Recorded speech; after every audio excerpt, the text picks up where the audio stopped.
Selamat pagi rakan-rakan semua. Selamat pagi Sarawak Bumi Kenyalang.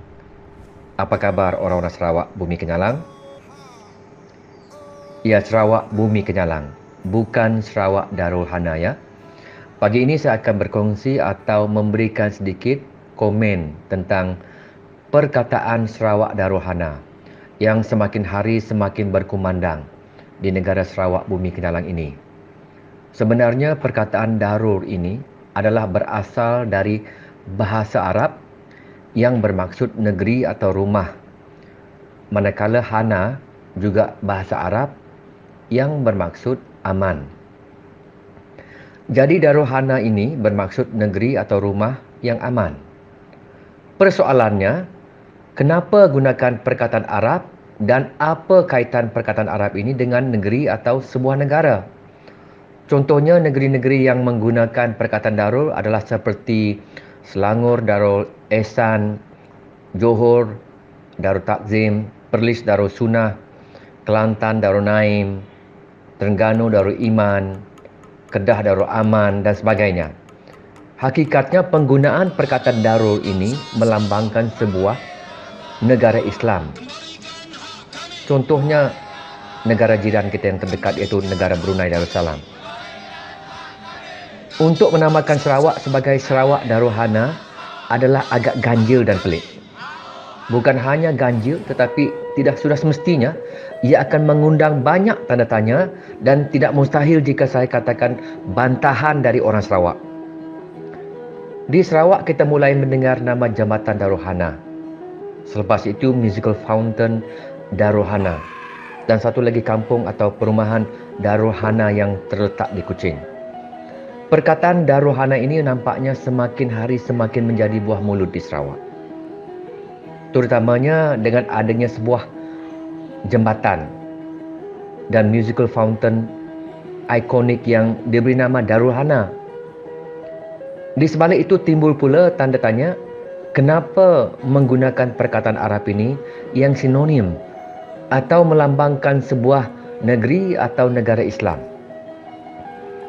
Apakah ada di antara pemimpin Sarawak mempunyai tujuan atau rancangan masa panjang untuk menamakan Sarawak sebagai Sarawak Darul Hana, sedangkan Sarawak adalah negara sekular? Sudah semestinya pihak-pihak tertentu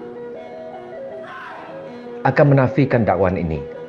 Sebab perbuatan ini jika dilakukan adalah sama sekali bertentangan dengan persetujuan yang telah dibuat semasa pembentukan Persekutuan Malaysia pada tahun 1963.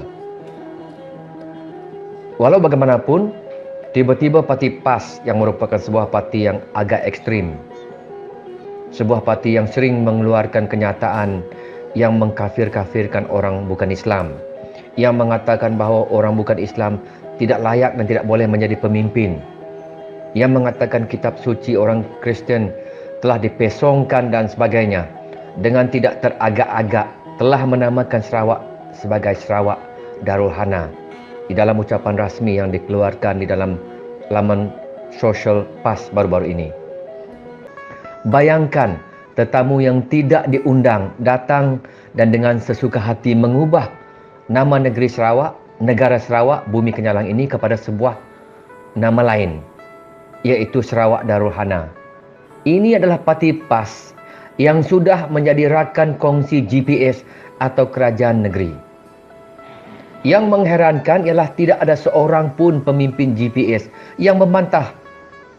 Sekiranya kenyataan PAS ini tidak benar dan dakwaan orang ramai tentang adanya unsur-unsur pemimpin negeri yang ingin menamakan Sarawak sebagai Sarawak Darul Hana ini adalah tidak benar, maka seharusnya kerajaan negeri perlu mengeluarkan kenyataan membantah atau menafikan kenyataan PAS.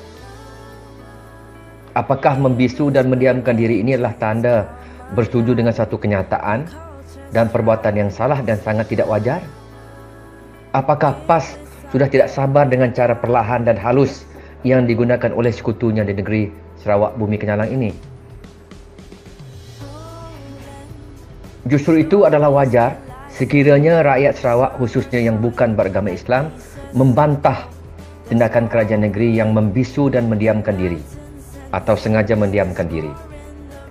Kita tidak mahu satu perjanjian yang telah menetapkan Sarawak Bumi Kenyalang sebagai negara sekular ditukar kepada negara Darul-Hana yang seakan-akan mencerminkan Sarawak ini adalah sebuah negara Islam, walaupun itu mungkin merupakan matlamat PAS dan sekutu-sekutunya. Sebagai rakyat Sarawak, kita berhak untuk membantah tindakan tidak sensitif dan tidak wajar parti PAS. Kalau di Semenanjung, ada pihak-pihak yang tidak teragak-agak mengatakan Malaysia adalah negara Islam dan bukan sekular. Seakan-akan mereka tidak memperdulikan keberadaan Sabah dan Sarawak. Perkara ini akan terus berlaku sekiranya pemimpin Sabah dan Sarawak terus mendiamkan diri. Tanda bersetuju. Rakyat Sarawak perlu membuat pilihan sama ada untuk terus kekal di dalam persekutuan dan membiarkan pihak-pihak tertentu ini meneruskan agenda yang melanggar perjanjian Malaysia atau mengundi untuk tidak ingin lagi diperlakukan sedemikian. Baiklah, sekian untuk kali ini. Ingat, Sarawak Bumi Kenyalang, bukan Sarawak Darul-Hana. God bless Sarawak Bumi Kenyalang.